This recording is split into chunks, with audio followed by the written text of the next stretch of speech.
안녕하세요. 점프코리아 신익주입니다. 오늘은 날씨가 아주 좋네요. 밖에 나가서 놀아야 되는데 이렇게 코로나 때문에 나가지도 못하고 또 회사에서 이렇게 웨비나를 듣게 된 여러분들한테 고마움을 전합니다. 지난주 이 시간에 클래시컬 디자인을 주제로 해서 말씀을 좀 드렸을 거예요. 오늘은 잠깐만요. 오늘은 이제 두 번째 시간으로 DOE 두 번째 시간으로 카스텀 디자인에 대해서 설명을 드리면서 점프 DOE의 전반적인 특징과 장점 그리고 이제 몇 가지 예제를 가지고 점프 DOE의 특징과 장점을 우리가 같이 배워보는 그런 시간으로 준비를 했습니다. 공유 드린 자료에서 약간 업데이트했는데 약간 달라진 점 감안해서 조금 봐주시면 감사하겠습니다.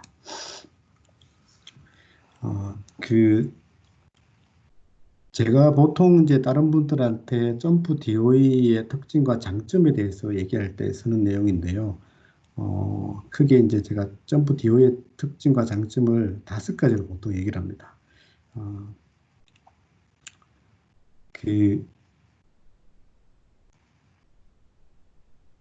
우리가 지난주에 이런 클래시컬 디자인에 대해서 살짝 봤었는데, 클래시컬 디자인을 적용하려고 하다 보면은 실제적으로 이런 클래시컬 디자인을 적용할 수 없는 다양한 상황이 발생을 해요. 그리고 또 여러분들이 조금 더 책에 있는 DOE에서 조금 더 커스터마이징해서 여러분들이 원하는 효과라든지 원하는 모델을 만들고 싶어 하는 경우가 굉장히 많이 있는데, 점프는 그런 것들을 어, 잘 스포트할 수 있도록 DOE의 플랫폼이 잘 구성되어 있습니다. 그래서 보통 이제 제가 다른 데서 점프 DOE의 특징을 여기 오른쪽에 있는 것처럼 한 5가지 정도로 이렇게 얘기를 하는데, 오늘은 이 중에서 위에 있는 3가지 카스텀 디자인, 오그멘트 디자인, 그 다음에 데피니티브 스크린 디자인 요 3가지를 주로 좀 배워보도록 하겠습니다. 지난주에 살짝 본 자료 중에서 이런 것을 제가 설명드린 게 있어요. 실험의 목적은 2가지다. 주요 인자를 스크리닝하는 목적과 그 다음에 그 인자들의 최적 조건을 맞추는 최적화 이렇게 2가지가 있고, 이런 실험의 목적 2가지를 점프에 있는 메뉴 그리고 여러분들이 데이터가 있을 때하고 없을 때의 경우로 나누어서 이런 표를 제가 시켜 드린 경우가 있는데, 크게 봤을 때는 데이터가 있으면 여러분들이 그래서 공정 데이터라든지 이런 걸 가지고 있다면 점프에 이런 기능들을 이용을 해서 스크리닝 또는 최적화를 목적으로 해서 데이터를 분석하면 되고, DOE 같은 경우는 대부분의 경우 어떨 때 사용하냐면은 이런 스크리닝이나 최적화를 해야 되는 상황인데 데이터가 없을 경우에 이렇게 주로 사용합니다. 데이터가 없을 경우에 데이터를 만들어내는 작업이 이제 실험 계획법 실험이라고 할 수 있는데, 이게 제조 데이터를 가져온 데이터, 제조에서 가져온 데이터하고 실험에서 만들어진 데이터하고 근본적인 차이가 뭐냐면, 우리가 그 데이터는 제조 데이터는 그 데이터를 통해서 우리가 분석할 수 있는 것은 상관관계입니다. 상관관계 그 자체일 뿐인데, 우리가 DOE를 통해서 얻어진 데이터를 가지고 분석을 하면 우리가 무엇을 분석할 수 있냐면 인과관계라는 것을 분석할 수 있습니다. 이것이 DOE의 유용성이 되고, 우리가 이제 DOE를 통해서 만들어진 데이터하고 그 다음에 그냥 데이터, 수집된 데이터, 제조 뭐 MES 시스템이라든지 DB에서 갖고 온 데이터를 분석해서 나온 결과는 상관관계를 파악하는 거고, 그 다음에 DOE를 통해서 분석할 수 있는 것은 인과관계라는 요 근본적인 차이를 좀 생각하시고 DOE를 바라보면 될 것 같습니다. 그 다음에 점프 코리아 홈페이지 안에 DOE와 관련된 이제 크게 2가지 내용이 들어가 있거든요. 제가 이렇게 링크를 해놨는데 살짝 살펴보도록 하겠습니다. 첫 번째, 점프 코리아 홈페이지 여기 DOE라고 된 부분은 뭐냐면 점프의 DOE를 전반적으로 소개하는 내용입니다. 한번 살짝 클릭에 들어가 보면 뭐 이렇게 쭉 내용을 보시면 점프 DO의 전반적인 내용을 이렇게 소개하는 내용이고요. 이걸 한번 나중에 시간 됐을 때 한번 참조하시면 될 것 같고, 두 번째 있는 그 점프 DO의 적용 사례라고 링크된 부분은 무엇이냐면, 클릭해 보면 우리 점프 홈페이지 안에 보면 여러 회사들의 사례가 들어가 있는데, 사례가 그 중에서도 이렇게 그 실험 계획법과 관련된 어떤 특정 회사의 적용 사례들이 들어가 있습니다. 그래서 이런 것들 혹시 다른 회사의 사례가 궁금하시면 한번 이렇게 들어가서 살펴보시면 되겠습니다. 아까 말씀드린 대로 오늘 배우는 DOE는 이렇게 세 가지를 배우게 될 건데요. 저 점프 DOE 플랫폼으로 보면 DOE를 클릭해서 보면 위에 있는 세 가지입니다. 첫 번째가 커스텀 디자인, 오그멘트 디자인, 그 다음에 세 번째 데피니티브 스크리닝 디자인. 이렇게 세 가지를 오늘 살짝 배워볼 건데요. 크게 차이점을 보면은 커스텀 디자인은 가장 점프를 이용해서 DOE를 할 가장 일반적인 경우에 사용하는 메뉴가 되겠고요. 오그멘트 디자인은 우리가 이제 기존의 어떤 실험 결과가 있다고 했을 때 그 실험 결과에다가 어떤 플러스 알파 추가된 실험을 하고자 할 경우 이럴 때 쓰는 게 오그멘트 디자인이고요. 그 다음에 그 DSD, Definitive Screening Design이라는 것은 뭐냐면 인자 수가 많을 때 보통 뭐 6개 아니면 한 10개 이상 그 많은 인자가 있을 때 주요 인자를 선별하기 위한 목적으로 많이 쓰는 DSD 이렇게 해서 오늘 세 가지 대해서 살짝 살펴보도록 하겠습니다. 예제를 통해서 점프 DOE의 특징과 장점을 살펴보기 전에 우리 그 점프 안에 여러분들 지금 띄워놓은 점프 안에 자습서가 들어있는데 그 자습서 내용에 DOE가 있어요. 한번 살짝 살펴보도록 하겠습니다. 자습서 소개시킬 겸해서 어디 들어있냐면 헬프에 여기 보면 튜토리얼 한글로 되신 분들은 자습서 여기에 보시면 DOE 튜토리얼이라고 되어 있습니다. 점프 DOE 특히 커스텀 DOE를 간단하게 소개한 내용인데 우리 한번 같이 한번 살펴보도록 하겠습니다. 살펴보기 전에 제가 주로 이렇게 점프를 가지고 그 세미나를 할 때는 점프를 영어 버전으로 해서 이렇게 주로 하는데 오늘 여기 여기 DOE 튜토리얼 살펴보는 것은 점프 한글 버전으로 바꾸어서 한글 버전에서 한번 살펴보도록 하겠습니다. 그래서 지금 점프가 한글 버전으로 되신 분들은 그냥 놔두시면 되고 저처럼 영어 버전으로 되신 분들은 저처럼 눌러서 한글 버전으로 바꿔보겠습니다. 어떻게 바꿨냐면 언어 변경하는 거는 파일에서 중간 약간 밑에 보면 프레퍼런스가 있고 프레퍼런스 눌러서 여기 중간에 보면 윈도우 스피시픽 그 다음에 상단에 보면 디스플레이 랭귀지가 있습니다. 이거를 한글로 바꾸어 보겠습니다. 혹시 다른 언어를 필요로 하시면 그걸 바꾸면 되겠죠.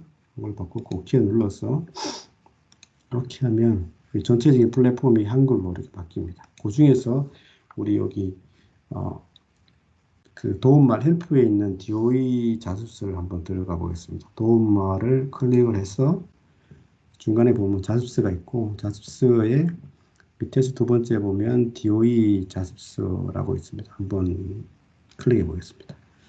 이렇게 보면 왼쪽에는 점프 DOE 지금 요 메뉴는 이제 여기 DOE 사용자 설계 영어로는 커스텀 DOE를 들어가서 사용하는 방법에 대해서 간단한 설명을 나타내고 있습니다. 왼쪽에는 보면 설명이 있고 오른쪽에는 이제 점프 화면이 이렇게 들어가 있습니다.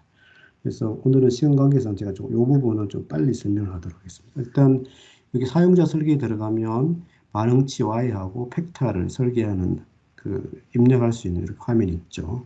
그래서 왼쪽에 그런 설명이 있고 여기 이제 다음 항목을 클릭하면 여기 반응 정의라고 된 부분은 뭐냐면 반응치 Y에 대해서 이렇게 어떤 값을 넣어라. 요 지금 예시로 든 것은 수율. 일드 더블 클릭해서 지금 이 실험은 수율을 극대화하기 위한 실험이고 수율이니까 목표가 최대치가 되겠죠.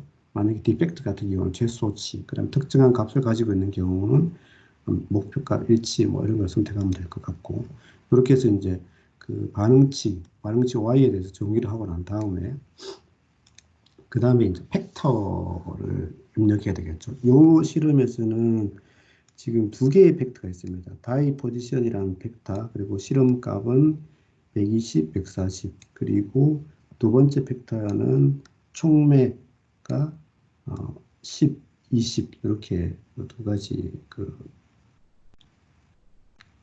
레벨이 있고, 다이 포지션 같은 경우는 그 연속형, 아니, 둘 다 지금 범주형 변수예요. 그러면 우리가 이렇게 어, 어,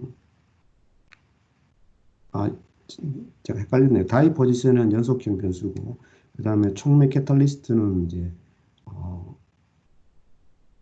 둘 다 연속형 변수예요. 제가 헷갈렸습니다. 그러면 둘 다 연속 변수면 그 두 개, 팩터가 두 개인데 요인의 성격이 모델링 타입이 연속형이다.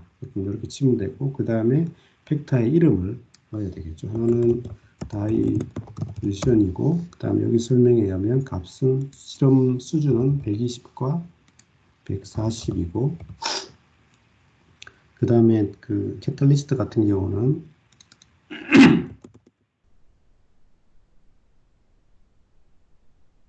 실험 수준이 10하고 20일 계속을 누르고, 여기서 다음 항목을 누르고, 그러면 그 다음에 여기 중간에 보면 모형이라고 되어 있는 부분이 있는데, 이것은 우리가 실험의 모형 모델을 만들 때 어느 범위까지의 효과를 추정할 거냐 하는 모델을 설계하는 단계거든요. 주효과, 교호작용, 뭐 2차, 3차 교호작용, 그 다음에 곡률 효과를 보는 반응 표면 실험 등 어디까지를 이제 그 모형에 포함시킬 건가를 선택하는 화면입니다. 여기 왼쪽에 모형 정의해 보면 여기서는 이제 RSM으로 정의라고 되어 있으니까 RSM 클릭하고 그렇게 클릭해 보면 이렇게 그 제곱항 곡률 효과하고 인자가 두 개니까 두 개 인자의 교호작용이 포함되어 있는 것을 우리가 알 수가 있습니다. 다음 항목을 클릭해 보겠습니다. 여기서 보면 점프해서 기본적으로 디폴트로 뿌려주는 실험 수는 12, 그리고 최소 실험은 6으로 되어 있는데, 지금 여기 이런 예산 결정 화면에 보면 여러 사유로 실험 수를 10회만 하겠다라고 이렇게 되어 있습니다. 그럼 여기다가 우리 사용자 지정을 여기다가 10을 클릭하면 되겠죠. 10을 클릭하고, 그 다음에 다음 항목 클릭, 그 다음에 이렇게 설계 생성 누르겠습니다. 우측 하단에.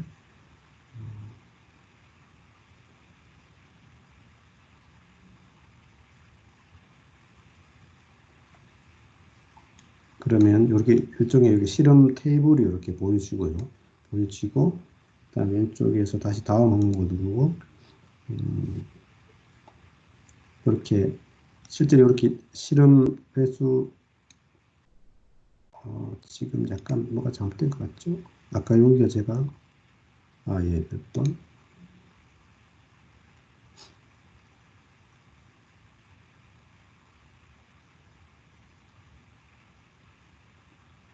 좀 시간이 걸리네요. 테이블을 생성하면 이렇게 이제 실험 테이블이 만들어집니다. 만들어지는데 지금은 이렇게 실험을 하지 않았기 때문에 실험료로 해서 y 값의 일들을 집어넣어야 되는데, 지금은 이제 이렇게 시뮬레이션 데이터를 불러와서 결과를 한번 보도록 하겠습니다. 여기 보시면 이 시뮬레이션 버튼을 클릭하면 여기 실험했다고 가정하고 10개 실험 넣은에 대한 실험 결과가 이렇게 입력되는데, 우리가 실험 결과를 분석을 할 때는 모형 여기 테이블 패널의 왼쪽 그 연두색 삼각형을 클릭을 해서 어, 어, 실행 버튼을 클릭을 하면 이렇게 실험 결과가 해석되게 되어 있습니다. 그래서 지금 이제 다른 예제를 가지고 이렇게 각각의 효과에 대한 해석, 그리고 이제 프로파일러 화면을 이용해서 기능을 이용해서 DOE 결과를 분석하는 것, 뭐 이런 것들을 한번 쭉 다른 예제를 가지고 한번 배워보도록 하겠습니다. 시간 있을 때 여기 튜토리얼에 한번 다시 한번 들어와 가지고 한번 실습해 보시길 권고드리겠습니다. 다시 닫고요.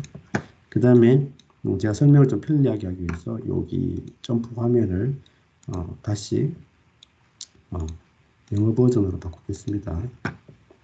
여러분들도 같이 한번 영어 버전으로 같이 바꿔주십시오.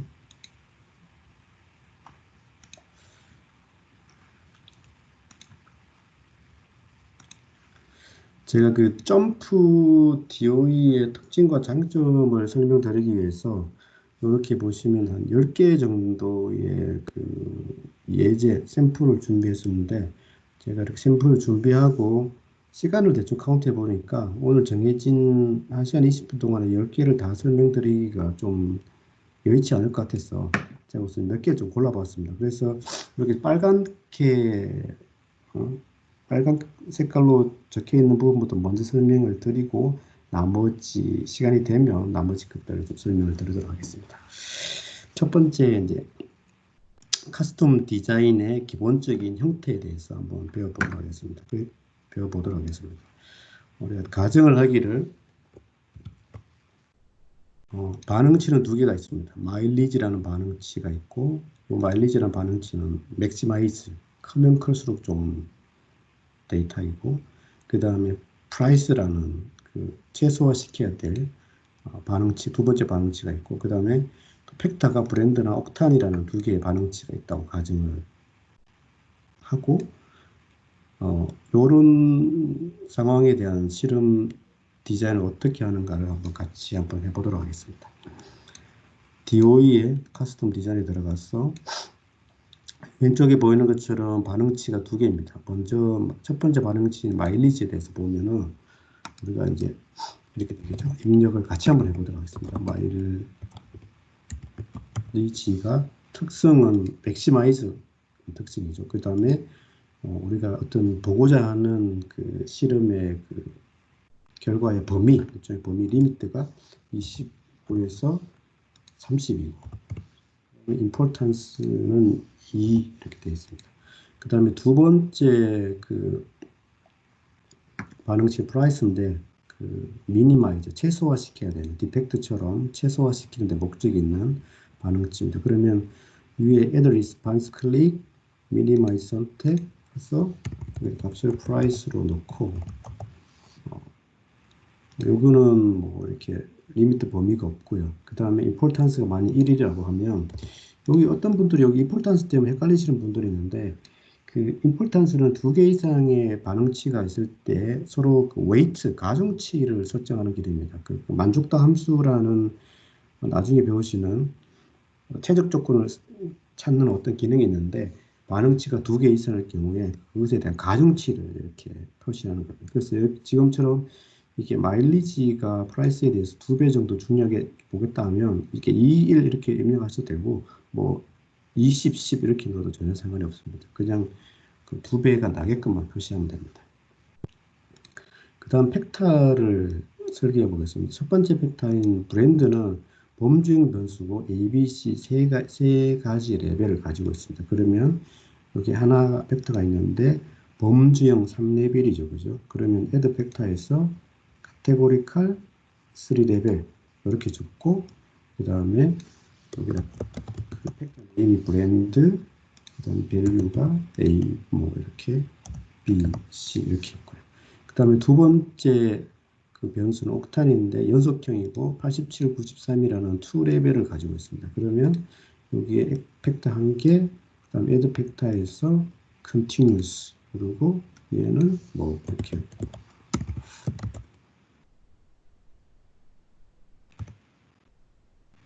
옥탄이라고 치고, 그 다음에 밸류는 87, 93 이렇게 할 수 있겠죠. 그 다음에 그렇게 하고 난 다음에 continue 누릅니다. continue 누르고, 그 다음에 이제 그 다음에 해야 될 거는 뭐냐면 모델에서 그러니까 실험 결과에 해석할 때 여러분들이 어디까지의 효과, 이펙트를 반영할 건가, 관심이 있는 효과에 그 범위, 종류 이런 것들 선택하셔야 되는데, 주로 이제 관심 있는 것은 이제 교호작용, 그리고 이제 공유 효과를 나타내는 RSM, 지금 같은 경우는 이제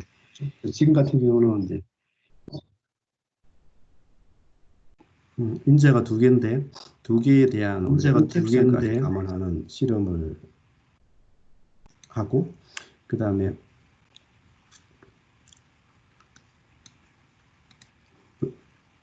여기 세컨드 인텍션을 누르면 2인자 교작용을 추정할 수 있는 모델이 세컨드 인텍션을 누르면 2인자 교작용을 추정할 수 있는 모델이 그 다음에 여기 밑에 보면 디자인 제너레이션에서 보면 그 중심점 센터 포인트에서 실험을 추가할 건지 그 다음에 이제 그 실험을 반복할 건지 정해야 되고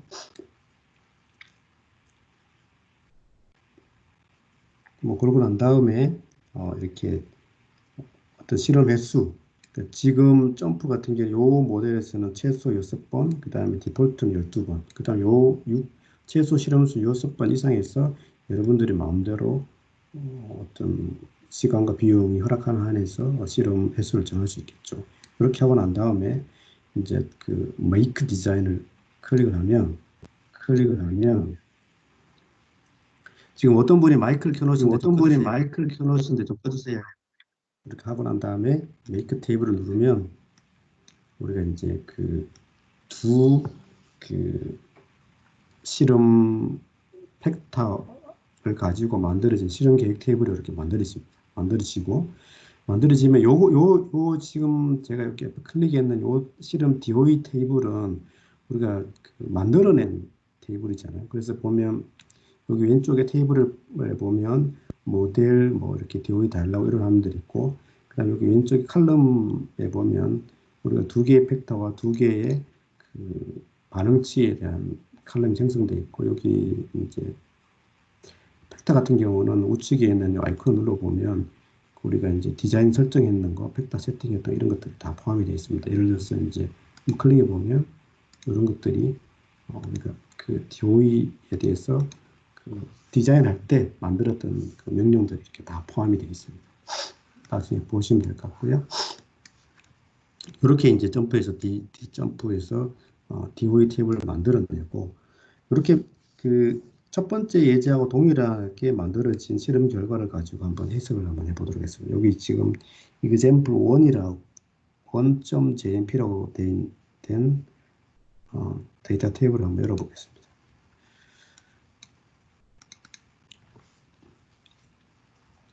지금 이 데이터 테이블은 아까 우리 그 두 개의 팩터를 가지고 실험 디자인했는 것을 반복하지 않고 6번 그냥 실험했는 결과인데요.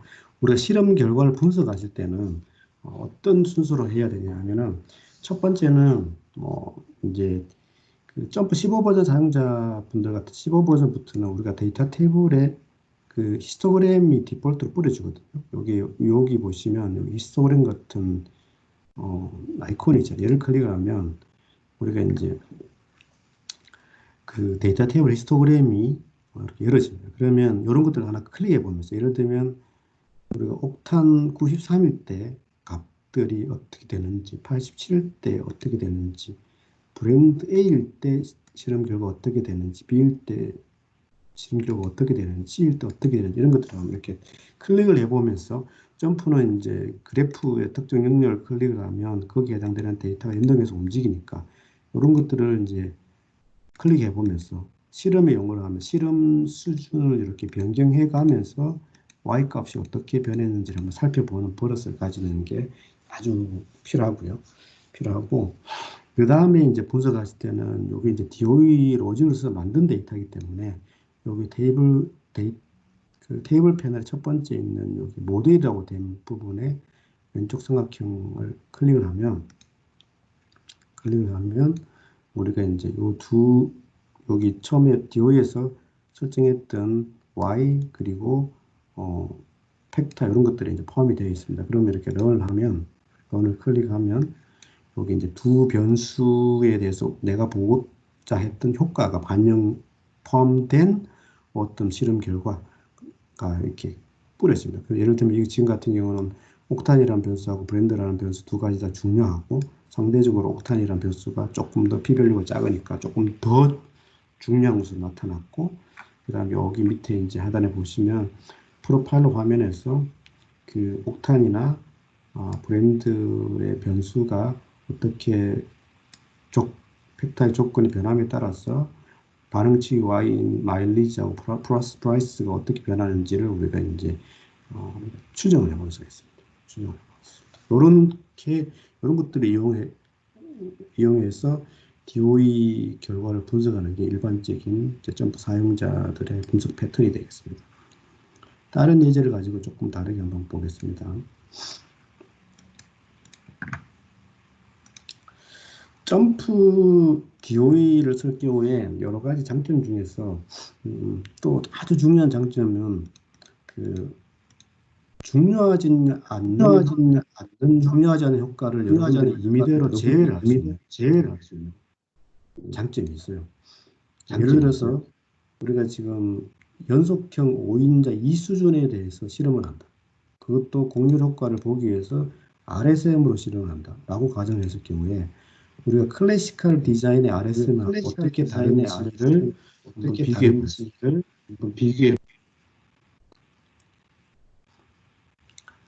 클래시컬 디자인을 사용한다고 가정하면 마이크 좀 꺼주세요. DOE의 클래시컬 디자인에 여기 이제 두 번째 리스폰스 서비스 디자인에 들어가겠죠. 그러면 팩터가 5개다. 5개 RSM을 한다. 그러고 가면 2개가 들어가 있으니까 3개를 더 추가시키고 컨티뉴를 하면 이제 반응 표면 실험에도 여러 가지 종류가 있거든요. 여기 보이는 게 반응 표면, 전통적인 반응 표면 실험의 여러 가지 세부적인 옵션들이고, 그러면 이제 이렇게 최소 실험수 28번부터 이렇게 쭉 이렇게 여러 가지 종류의 반응 표면 실험을 선택할 수 있는 이렇게 화면이 나와 있습니다. 요게 이제 클래시컬 디자인이고, 만약에 이제, 이걸 카스텀 디자인에 들어가서 한다라고 가정을 해보면, 카스텀 디자인에 한번 들어가 보겠습니다. 애널라이즈가 아니고 DOE의 카스텀 디자인에 들어가서 똑같이 연속형 팩터 5개가 있습니다. 5, 자, continuous. 그 다음에 continue 누르고, 그 다음에 우리가 이제 실험을 하고자 하는 실험 방법이 공률 효과를 추정하기 위한 RSM이라고 가정을 하면 RSM을 클릭하겠습니다. 카스텀 디자인에서 이걸 해보면 이렇게 나와 있습니다. 조금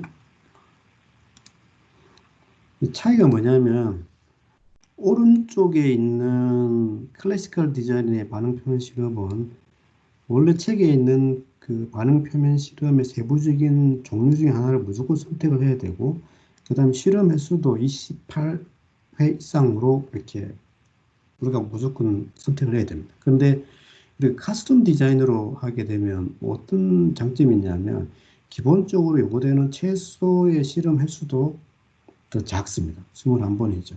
더 작고, 그 다음에 아까 제가 여기서 제목에서 적어놓은 것처럼 중요하진 않는 또는 이미 검증된 효과를 우리가 그 모델에서 제외를 할 수 있습니다. 카스텀 디자인을 쓴다면 예를 들면 X1과 X3의 교호작용 또는 X2와 X3 인자의 교호작용은 중요하지 않다 또는 중요하지 않는 걸로 이미 검증이 되어 있다. 그러면 요 두 개의 교호작용 효과를 살펴보기 위한 실험을 할 필요가 없거든요. 그럼 어떻게 요 두 가지에 대해서는 내가 관심이 없다, 빼겠다. 그러면 요 두 개 선택하고 리무브 텀을 하면 두 개가 제외됐으니까 아까 최소 실험수 21번에서 실험수가 19번으로 줄어들죠.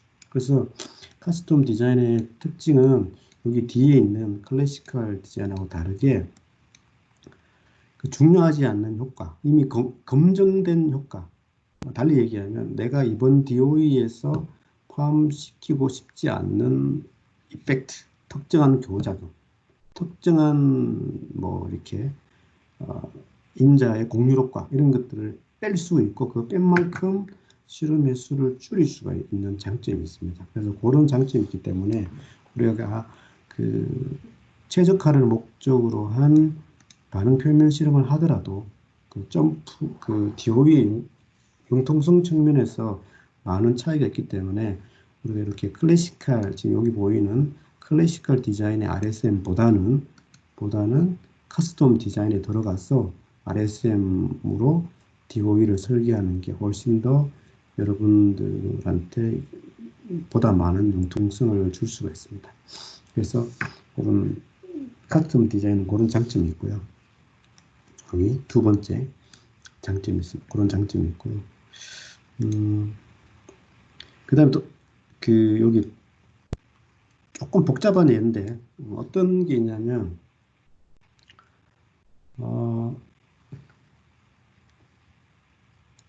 실험을 하다 보면 어떤 제약 조건이 있을 수가 있어요. 제약 조건. 제약 조건이라는 것은 어떤 거냐면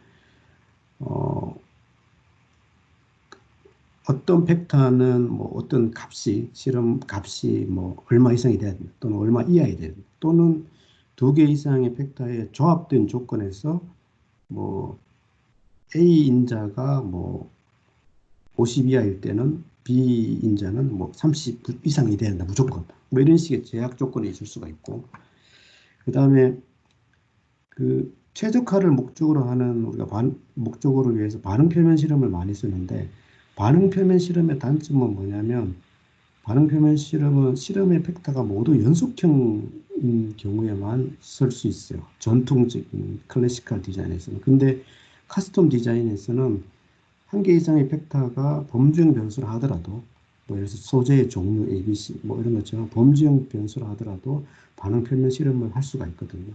그래서 이게 제약 조건이 있을 때, 그리고 범주형 변수가 있을 때도 할 수 있는 반응 표면 실험, 요거에 대해서 한번 살펴보도록 하겠습니다. 상황은 이런 상황입니다.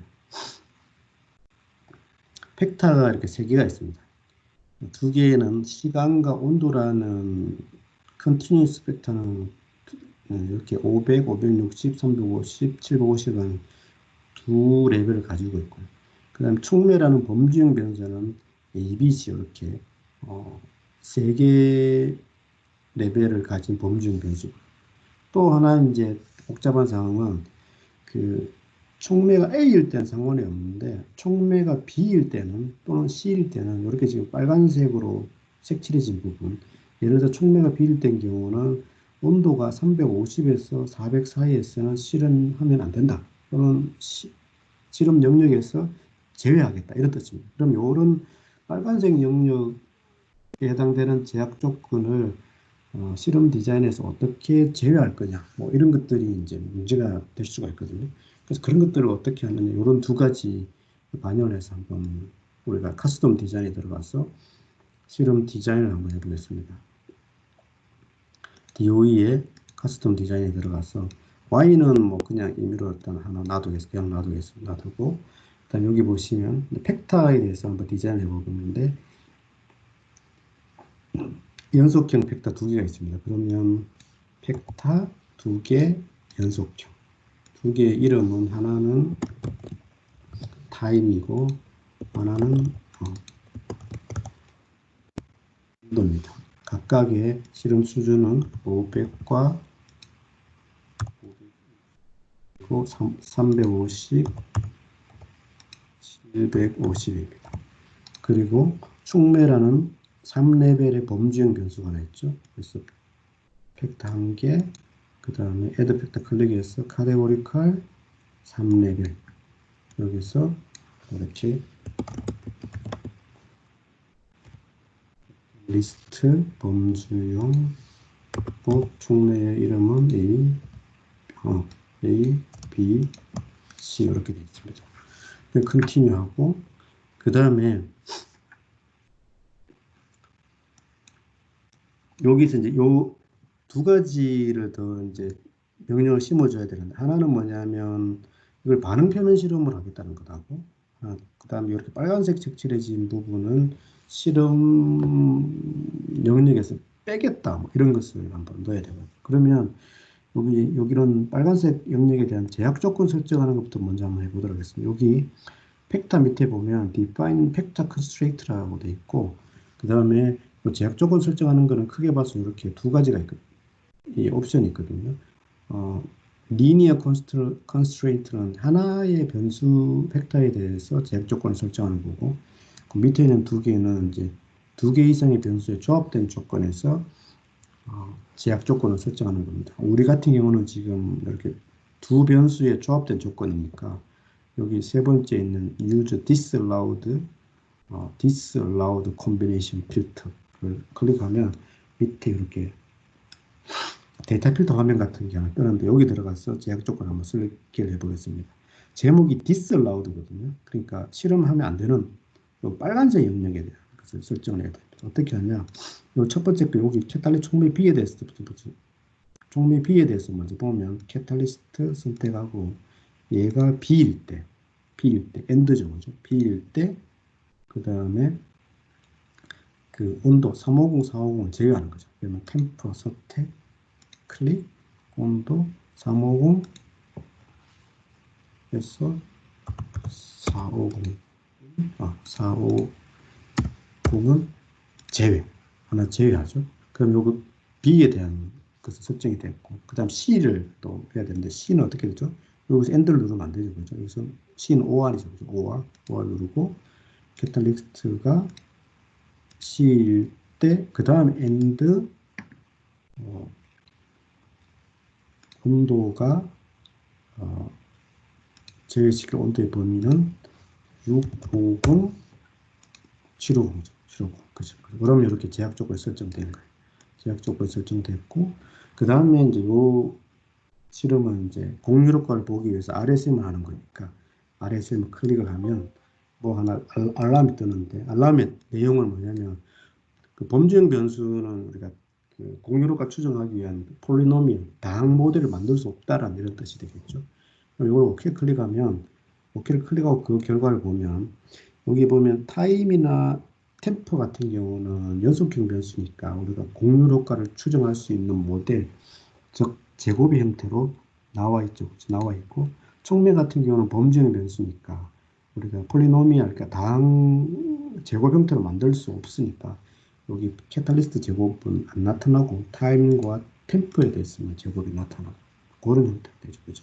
이렇게 해서 RSM 반영했는 결과가 나오고 만약에 여기서 이제 메이크 디자인을 하면 우리가 이제 제약 조건이 반영되고 그 다음에 이제 공률 효과를 보기 위한 반응 표현 실험으로 디자인된 실험 결과 테이블이 만들어집니다. 이렇게 만들어졌어요. 그래서 여기 이제 실제로 이렇게 메이크 테이블 눌러서 나중에 실험을 하면 되고 제가 예제 파일을 넣어놨거든요. 여기 밑에 보시면 요 constraint and categorical .jmp라고 된 부분을 클릭하면 이렇게 이제 우리가 타임 템포 촉매 세개 인자에 대해서 만들어진 그 DOE 테이블이 있는데 아까 우리 제약 조건 설정했는 게 우리가 혹시 제대로 반영되어 있는지 궁금해서 제대로 반영이 되어 있는지 한번 보고 싶으면 그래프 같은 데 들어가서 보면 돼요. 그래프 빌드에 들어가서 예를 들면 X축의 타임, Y축의 템프, 그리고 그 다음에 촉매 같은 경우 레벨이 갖다 놓으면 이렇게 갖다 놓으면 우리 촉매 BC에 대해서 제약 조건이 설정되어 있었잖아요. 그럼 여기에 해당되거든. 요 부분, 그리고 요 부분이 실은 촉매 A에 비해서 촉매 A인 경우와 비교하면 촉매 B인 경우 요 부분이 빠져 있어요. 그래서 제약 조건이 잘 반영되어 있다. 뭐 이렇게 확인할 수 있겠죠. 그래서 제약 조건 설계하고 그 다음에 범주형 변수가 있을 때 반응 표현 실험 디자인하는 것을 한번 이제 제가 예제로 한번 들어봤습니다. 다른 세 번째 제가 지금 네 번째 예제를 한번 보도록 하겠습니다. 제목에는 시뮬레이션이라고 되어 있는데 그냥 예제 파일을 한번 클릭해 보겠습니다.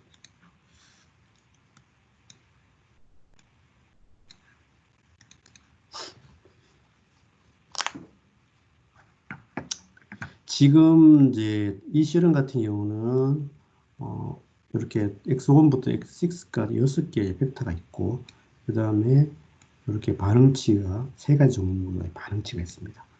실험 디자인을 세부적으로 보고 싶으면 이렇게 한번 클릭해서 보면, 여기 히스토그램 마크를 클릭해서 보면 뭐 하여튼 이렇다는 걸 알 수가 있고, 우리가 실험 결과를 해석한다고 했을 때 보통 이제 어떻게 해석하냐면, 여기 이제 점프 DOE 테이블을 만들었다고 가정하면 여기 이제 핏 모델이라고 설정이 되어 있잖아요, 그죠? 근데 이제 이번에는 제가 설명을 드리기 위해서 여기 그냥 그 애널라이즈 핏 모델에 들어가 보겠습니다. 아, 그 전에 제가 까먹었는데, 지금 요 테이블 같은 경우는 반응치 Y1, 2, 3에 보면 우측에 뭐 하나 있는데, 클릭해 보면 그 반응치 각각에 대해서 이렇게 스펙이 이렇게 들어가 있습니다. Y1은 10, 30, Y2는 65, 95, 뭐 이렇게 Y3 같은 경우는 뭐 0.5, 2.5 이렇게 다 스펙이 표시되어 있습니다. 그러면 이제 어떤 것을 할 수가 있느냐 한번 보도록 하겠습니다. 실험 결과를 해석한다고 가정했을 경우에 Analyze 어떻게 할까요? 핀 모델에 들어가서 이제 Y1, 2, 3가 Y죠.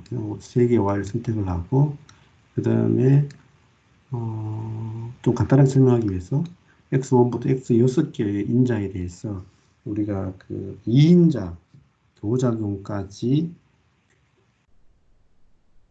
효과를 넣어서 분석하겠다라고 가정하면, 이렇게 X1부터 X6까지 다 선택하고 난 다음에 여기 하단 매크로에서 여기 디그리에 2라고 적혀 있기 때문에 매크로에서 팩토리얼 2 디그리를 선택을 하면 2인자 교작용까지 추정하는 모델을 만들겠다 이런 뜻이 됩니다. 이렇게 선택을 하고, 그 여기 모델 여기 보시면 2인자 교작용까지가 포함되어 있다는 걸 확인할 수 있죠.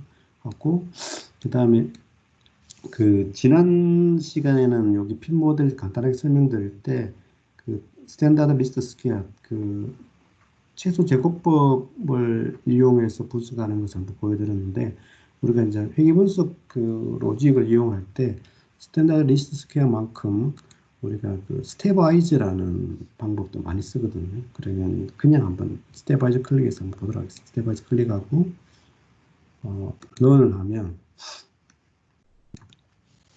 이런 그 모델을 그 만들 수 있는 윈도우가 뜨는데, 이런 기능에 대해서는 제가 다음 세미나 때 상세하게 설명드린다고 뭐 약속드리고요. 일단 여기서 고를 한번 눌러보겠습니다. 이 고를 누른 고의 버튼은 뭐냐면 스텝와이즈 리그레이션 기능을 이용해서 이 모델에 포함되는 효과 이펙트 중에서 어떤 효과가 유의미한지를 찾는 그게 되겠습니다. 기능이 되겠습니다. 그거를 한번 클릭하겠습니다. 클릭하면 이렇게 찾아졌습니다. Y1, Y2, Y3에 대해서 찾아졌습니다. 그러면 이게 Y가 3개니까 이런 과정을 통해서 이렇게 찾아지죠. 찾아지고, 그 다음에 요 찾아진 요 주 효과에 대해서 우리가 이제 그 여기 우측 상단에 럼 모델을 클릭하면 이렇게 우리가 그 중요한 효과를 추정할 수 있는 이렇게 그 화면들이 이렇게 나오는데, 지금 제가 여기 샘플 데이터에다가 Y1, Y2 세 개 모두에 대해서 분석한 여기 애널라이즈 핀 모델 분석하는 결과를 다 집어넣어 놨습니다. 그래서 시간 관계상 여기 요걸 네 번째 있는 핏 그룹 Y1, 2, 3를 한번 클릭해 보도록 하겠습니다. 보면 Y1, Y2, Y3, Y3에 대해서 이렇게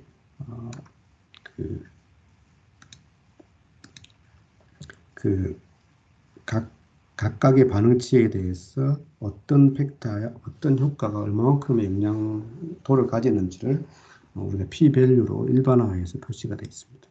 그럴 때 이렇게 되어 있고, 지금 같은 경우는 이제 반응치가 3개니까 우리가 그 전반적인 그 최적화를 하기 위해서는 어떤 걸 기능을 선택해야 되냐면 픽 그룹에 있는 눌러서 프로파일러를 눌러보면 이제 반응치가 3개니까 이렇게 반응치 3개에 대한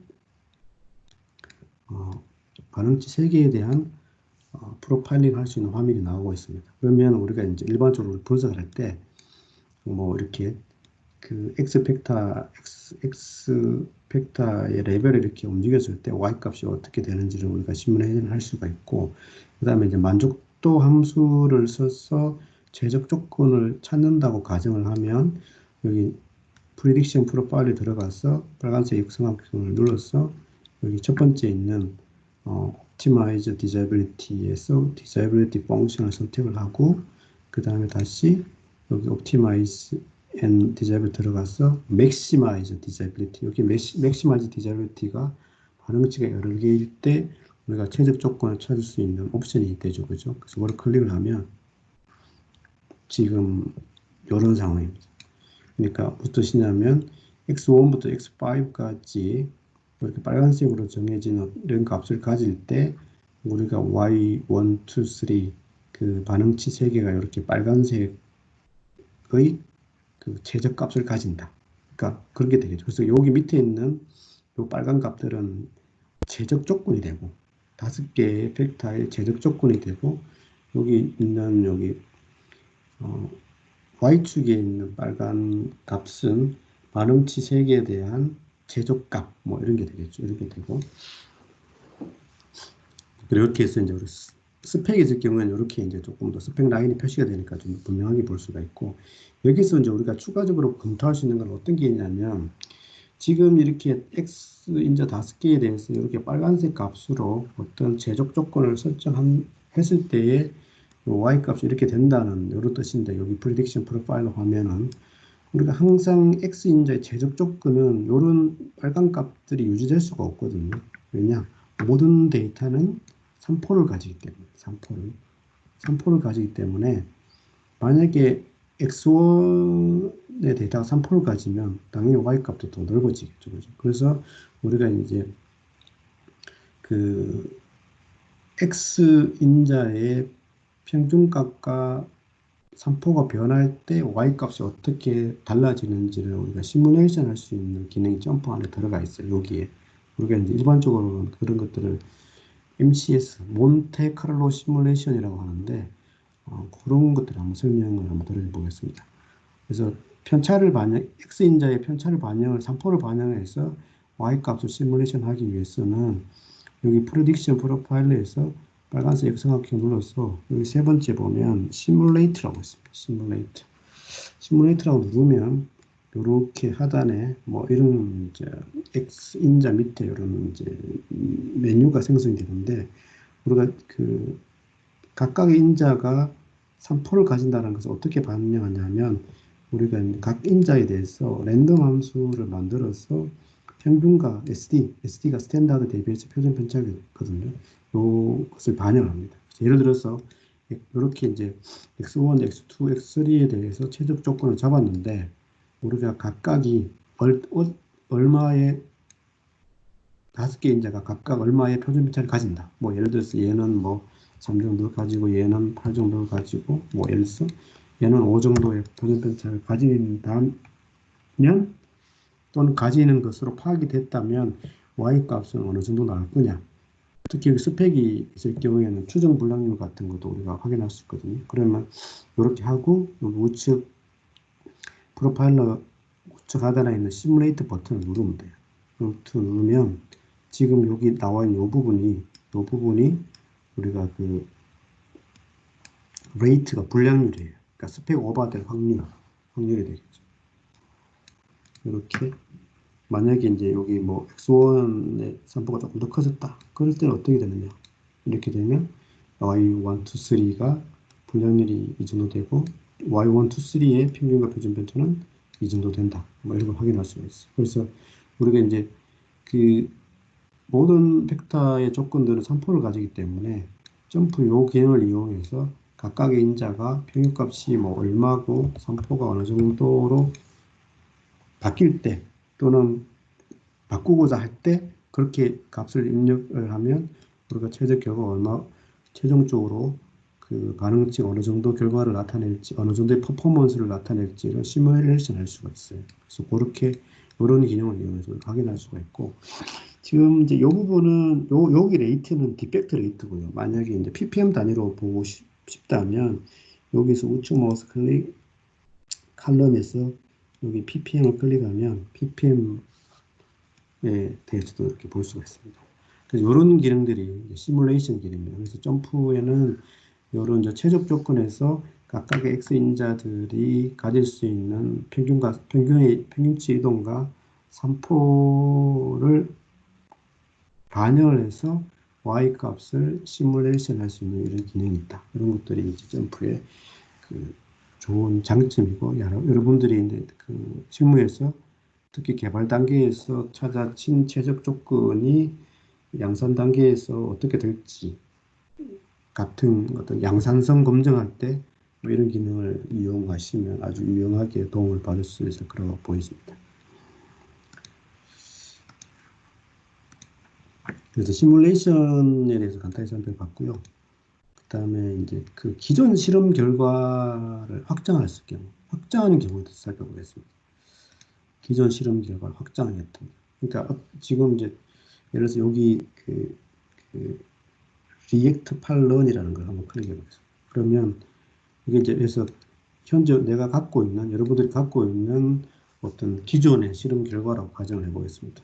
지금 이 데이터 같은 경우는 5개 이렇게 팩터가 있고 여기 반응치 Y입니다. 그러면 5개 팩터에 대해서 2수준씩 총 8번의 실험을 해서 어떤 결과를 낸 데이터라고 볼 수 있겠죠. 그럼 이런 경우에 어떤 사유로 8개 플러스 추가적으로 2차 실험 또는 순차적인 실험을 한다고 가정했을 때 어떻게 하느냐. 거기에 해당되는 점프의 메뉴가 DOE의 오그멘트 디자인입니다. 그러면 이걸 클릭해 보면 일단 어떤 게 Y고 어떤 게 X인지를 확인해야 되거든요. 그럼 여기 5개가 X고 제일 마지막에 있는 percent reacted가 Y입니다. 이렇게 찾아주고 OK 클릭하면 이런 화면이 나오는데, 여기 이제 밑에 보시면 augmentation choice, 그러니까 그 추가 실험을 할 수 있는 6가지 하나의 초이스 옵션이라고 볼 수 있겠죠. 이 중에서 이제 여러분들이 이제 많이 사용하는 것들은 어떤 게 있냐면, 제일 간단한 거는 여기 앞에 있는 4가지는 제일 간단한 실험이고, 최근에 이제 많이 쓰는 거는 여기 뒤에 있는 2가지인데 한번 살펴보겠습니다. 간단한 것도 먼저 살펴보면, 첫 번째는 레플리케이트는 반복이잖아요. 그래서 여기 2를 누르면 어떻게 되죠? 앞에 이렇게 실험했던 것과 똑같은 실험 수준 레벨에서 동일한 실험을 한 번 더 하는 거예요. 예를 들어서 이걸 어떻게 눌러보면 8번까지는 앞에 원래 있던 실험이잖아요. 그래서 밑에 여기 결과를 실험 수준 잡아놓은 걸 보시면 위에 있는 거랑 똑같잖아요. 단순 반복이니까 이렇게 되는 거고. 그 다음에 두 번째, add center point. 이건 말 그대로 중심점 추가거든요. 그러니까 중심점에서 몇 번 실험을 추가할래. 뭐 이래서 내가 중심점에서 2번 더 추가를 하겠다. 그러면 2를 누르고 OK를 하면 어떻게 되죠? 여기 보시면 8번까지 원래 있던 거고, 여기 9번 내지 10번 2번의 센터 포인트 추가 실험이 잡혀 있는 걸 알 수가 있죠. 그 다음에 폴드 오버. 폴드 오버는 뭐냐면 옛날 폴드폰 같은 걸 생각하시면 되는데, 우리가 이제 그 위에 있는 실험은 일종의 팩터가 5개인데 총 8번 실험을 했는 이제 부분 배치법 실험을 했는 거잖아요. 그러면 이제 실험 결과를 축소해서 했었는데, 예를 들어서 우리가 그 실험을 할 때 지금 우리가 이렇게 첫 번째 실험에서 이렇게 지금 제가 그림을 그리면 이렇게 요 2가지 전체 4개 포인트에 대해서 이렇게 2포인트에서 1차 실험을 했다면, 폴드 오버는 반대로 여기하고 여기 홀드, 그러니까 반대편 실험 포인트에서 실험을 하는 게 폴드 오버가 됩니다. 그래서 그렇게 잡히는 게 폴드 오버고, 그 다음에 여기 add axial은 축점 추가니까 요 바깥에서 그 실험 영역, 1차 실험의 실험 영역 바깥에서 뭐 실험하는 이런 것들이 이제 얘들 엑셀이고요. 많이 사용하는 요 두 가지를 설명드리면, 먼저 이제 오그멘트 디자인은 여기 무슨 뜻이냐면, 클릭을 해서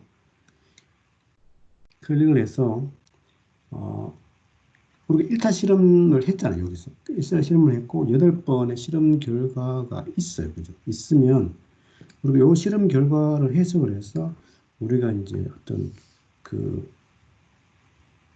어떤 최소한의 정보를 얻었겠죠. 예를 들면 뭐 이 피드 레이트하고 스트레이트의 교호작용은 중요하지 않더라. 뭐 그러면 이런 것들을 빼면 되고요. 그죠? 빼면 돼요. 빼면 되고, 그 다음에 뭐 이런 그 다음에 토탈 실험은 빼고 요거 빼고, 그 다음에 원래 8개인데 그 추가해서 토탈 실험을 몇 번 할 거냐, 이런 것들 내가 정할 수가 있어. 이렇게 정하면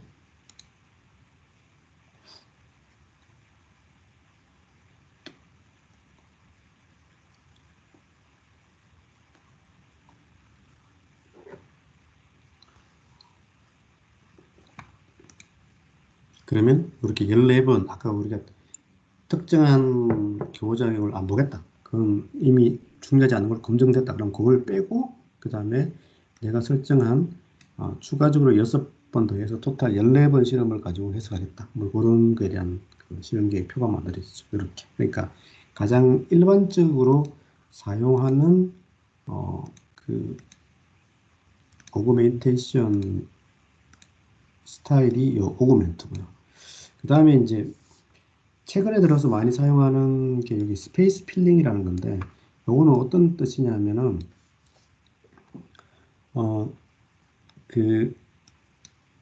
우리가 여기 지금 보이는 것은 이렇게 5개 팩터에 대해서 8번 실험해낸 결과가 있잖아요. 그러면 요 8번 실험해낸 결과로 해석한, 분석한 우리가 최소한의 결과가 있어요. 예를 들면 뭐 이렇게 가정하겠습니다. 이렇게 5개 팩터 중에서 뒤에 있는 3개는 별로 안 중요하고 1차 실험 결과를 해석했을 때 앞에 있는 얘 2개가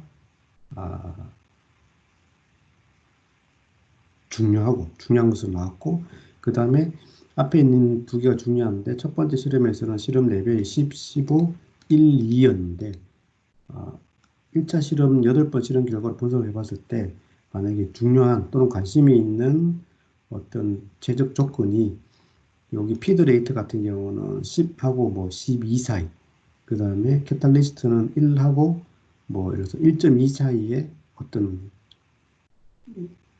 내가 얻고자 하는 최적 조건이 있는 것 같다, 또는 관심의 영역이 있는 것 같다, 그러면 그 범위에 대해서만 2차 실험을 하면 되잖아요. 그죠?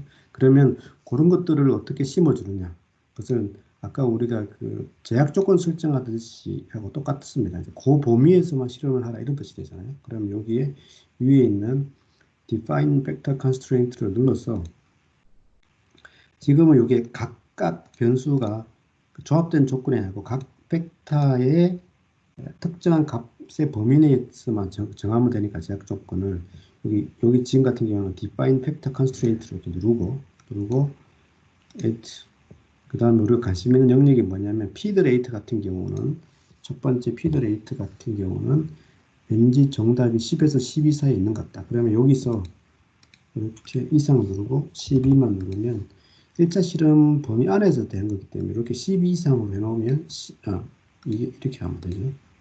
12, 이렇게 12 이하로 해놓으면 실험 범위가 10에서 12 사이로 실험된다, 이런 뜻이 되고, 그 다음에 그 두 번째 변수 캐탈리스트에 대해서도 똑같이 설정하면, 그러니까 우리가 가정하기를 1하고 1.2 사이에 정답이 있는 것 같다. 그러면 여기다가 클릭을 하면 이렇게 그 일종의 제약 조건처럼 내가 관심이 있는 디자인 스코프가 정해지는 거죠. 이렇게 하고 난 다음에 여기 스페이스 필링을 클릭해서 그 범위 내에서 몇 번의 실험을 더 추가할 거냐, 뭐 예를 들어서 6번을 더 추가, 링을 치고 OK를 누르면 이렇게 만들어집니다. 이거 확인을 해보겠습니다. 메이크 탭을 눌러가지고 이거 보면 우리가 이제 그 제약 조건을 잡지 않았는 두 개의 그 변수, 세 개의 변수는 그냥 요 실험 범위 안에서 원래 1차 실험의 범위 안에서 랜덤하게 실험 조건을 짜줬고요. 요 두 개의 변수는 우리가 실험 범위를 잡았잖아요. 그러면 그렇게 맞게 됐는지 확인하려면 얘도 아까 어떤 예제에서 본 것처럼 그냥 그래프를 한번 그려보면 됩니다. 그래프에서 그래프 빌드에 들어가서 여기 피드레이트, 여기 캐탈리스트 이렇게 하면 이걸 확인할 수 있죠. 그죠? 아까 이렇게 실험 범위를 이렇게 잡았잖아요. 그죠?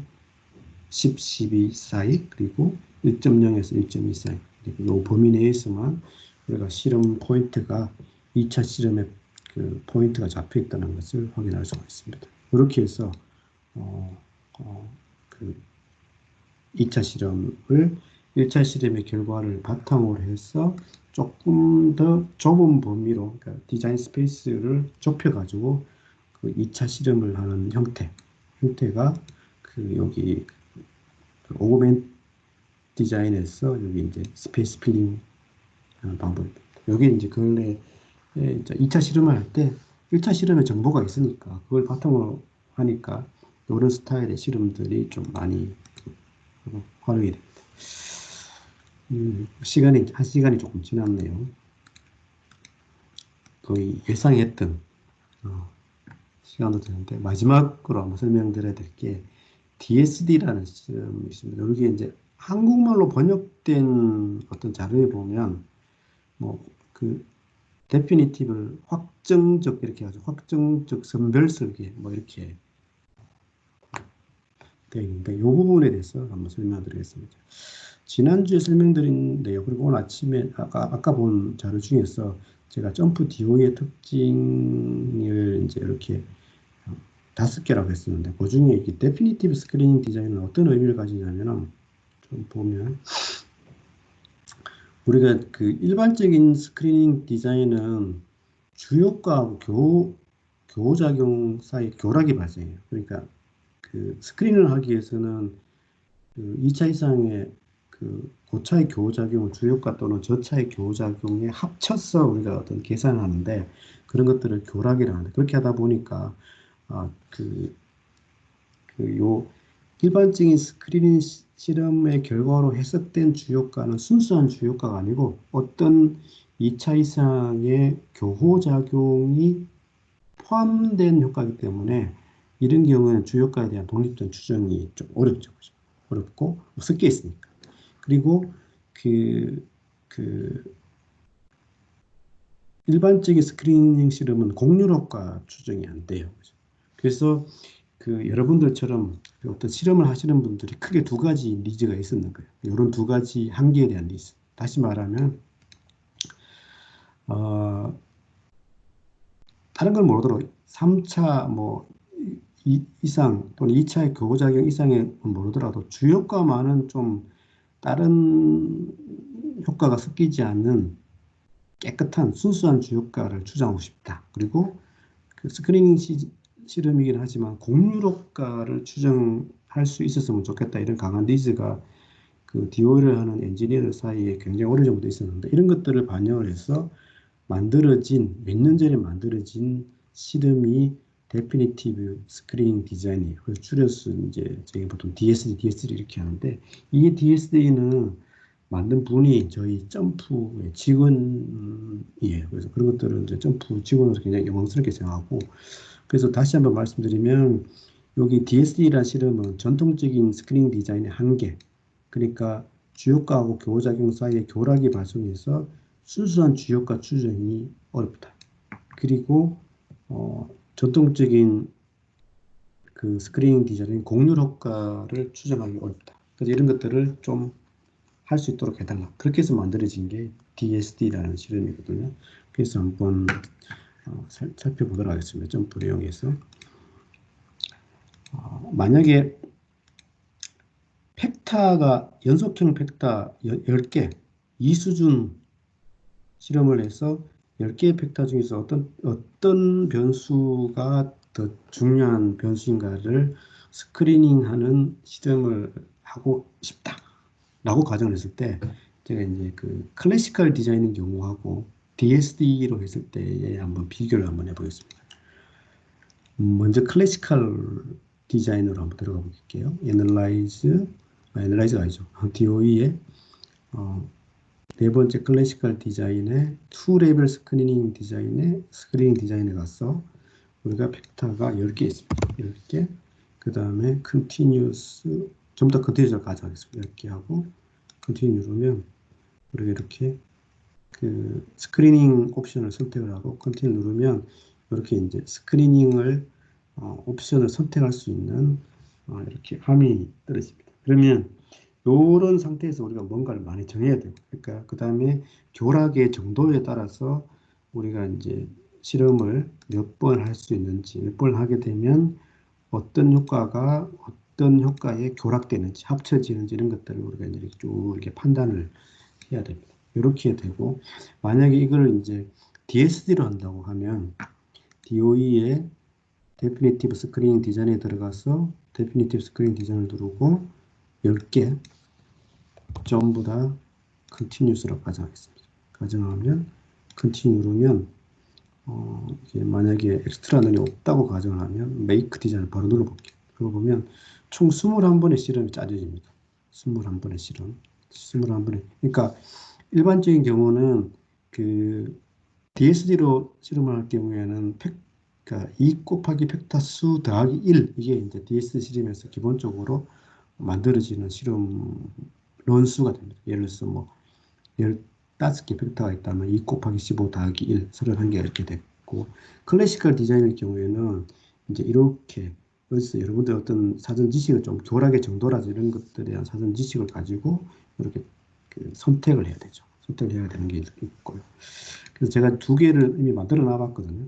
그리고 첫 번째 있는 게 그 DSD로 만든 거고, 여기 DSD로 만든 겁니다. 그 다음에 두 번째 있는 게 클래시컬 디자인으로 만든, 그 중에서 이제 그 페카트만 범한 스타일에다 중심점 한번 추가했는 실험으로 만든 겁니다. 뭐 이렇게. 그래도 왼쪽에 있는 거는 그 DSD이고 우측에 있는 것은 클래시컬 디자인 형태로 만든 거라고 가정하겠습니다. 그러면 여기서 이게 뭐가 달라지냐 한번 보면은 클래시컬 디자인부터 보면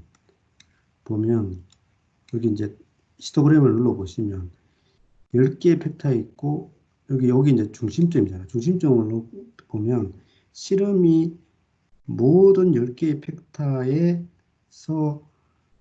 모든 벡터의 중심점에서 딱 한 번 실험해지는 이런 스타일로 실험되는 게 전통적인 클래시컬 디자인이에요. 지금은 중심점을 한번 추가했으니까 이렇게 나오고, 중심점을 추가하지 않으면 그냥 0 없고 원래 선택된 레벨 마이너스 1 레벨에서만 실험되겠죠. 이런 스타일이고요. 여기 이제 DSD로 했을 때 디폴트 기본적인 실험 테이블인데 눌러서 보면 이 중간을 한번 눌러볼게요. 눌러보면 DSD 실험 같은 경우에는 모든 인자의 중심점에서 최소 한 번 이상씩은 무조건 실험이 되어 있는 거죠. 그리고 그죠? 이렇게 보시면 요거는 이제 지금 요 같은 경우 14번 넣는 같은 경우는 이제 전체 센터 포인트고, 요 9번이나 17번 같은 경우는 제가 X1이라는 인자가의 센터 포인트에 실험해 준 거. 나머지 X2도 마찬가지죠. X2, X3, X4도 마찬가지입니다. 그래서 이런 식으로 실험 그 테이블 자체가 조금씩 달라져요. 그러니까 여기는 보면 모든 실험론에서 그 중심점이 하나 이상씩 무조건 포함되어 있는 거죠. 이런 특징이 있어요. 그래서 DSD를 하면 실험 횟수라든지 이런 것들을 확 줄여서 스크린을 할 수가 있고, 그러니까 DSD 실습 이제 예로 된 걸 하나 마지막으로 한번 보겠습니다. 여기 DSD 익스트레이션이라는 그 부분을 한번 클릭해 보면 얘는 이제 6개의 팩터에 대해서 DSD 실험을 한 결과가 되겠습니다. DSD 실험을 결과하고 해석을 할 때 어떻게 하냐면 뭐 그냥 여기 첫 번째 거, 다섯 번째 걸 보겠습니다. 첫 번째 있는 핏 데피니티브 스크린을 우리가 눌러보면 어떻게 보냐면은 지금 메인 이펙트 관점에서 중요한 것은 요 두 가지고, 그 다음에 그 외에 관점, 이런 교호작용, 이런 2차 교호작용들이 이렇게 나와 있다라고 할 수가 있고, 오늘 합쳤을 때 모델 효과, 그죠? 모델 효과고, 그 다음에 요거는 이제 유의성 판단하는 p-밸류로 내가 임의로 설정할 수가 있어요. fit definite screening 왼쪽에 빨간색 X마크 눌러서 여기 보면 이제 p-밸류 값을 누르면, 그래서 지금은 이제 조금 엄격하게 우리가 보통 수준은 0.05 기준으로 되어 있는데, 이래서 이걸 아주 느슨하게 그냥 제가 샘플이 0.4 기준 한다. 이렇게 하면 좀 추가가 되죠. 추가가 되고 이런 것들을 알 수가 있고요. 그 다음에 최종적으로 확인할 때 우리가 이제 여기 아니죠. 여기 있었죠. 여기 아까 우리 열었던 fit definitive screening에 가면 여기 이제 프로파일러가 밑에 되어 있을 거예요. 이렇게 보시면 여기 두 개 인자가 중요하고 두 개 인자가 어떤 값을 가질 때 여기 이제 그 y 값이 어떻게 되는지를 추정할 수가 있어요. 이렇게 보면 약간 곡률이죠. 그죠? 이런 것들. 그래서 DSD는 이제 이렇게 그 인자 수가 많을 때 주요 인자를 선별하기 위한 실험 계획법으로 최근에 굉장히 각광을 받고 있다. 그래서 각광을 받고 있는데 크게 두 가지 장점은 이렇게 그 주효과를 순수한 주효과를 추정할 수 있다는 것. 그 다음에 그 공률 효과를 추정할 수 있다. 이런 큰 장점이 있습니다. 그래서 오늘 이제 마무리를 해야 되는데요. 지금 이렇게 빨간색으로 된 6가지 예제를 살짝 살펴봤고, 오늘 주로 제가 말씀드린 내용은 DOE 메뉴로 보면, DOE 클릭에 보면 첫 번째 있는 카스텀 디자인, 오그멘트 디자인, 그 다음에 데피니티브 스크리닝 디자인, 이 세 가지를 한번 간단하게 살펴봤고, 그 다음에 각 세 가지의 사용 용도는 처음에 말씀드린 대로 카스텀 디자인은 가장 일반적인 경우에 사용하는 거고, 그 다음에 오그멘트 디자인은 이제 기존 실험 결과에서 추가해서 2차 순차적인 실험을 할 경우, 그 다음에 DSD는 이제 많은 인자에서 중요한 인자를 선별하기 위한 어떤 실험으로서 최근에 각광받는 실험이다. 이렇게 카스텀 디자인, 오그멘트 디자인, 그 다음에 DSD 이 세 가지 대해서 설명을 드렸습니다. 짧은 시간에 많은 얘기를 들었기 때문에 조금 어려울 수도 있는데, 이제 오늘 설명드린 것 관련된 질문 있으신 분은 지금 여기 채팅창에 남겨놓으시거나 아니면 이제 여기 제 메일 주소로 메일을 보내주시면 최대한 빨리 답변을 드리겠습니다. 오늘 카스텀 디자인을 주제로 한 DOE 세미나는 오늘 이걸로 마치겠습니다. 감사합니다.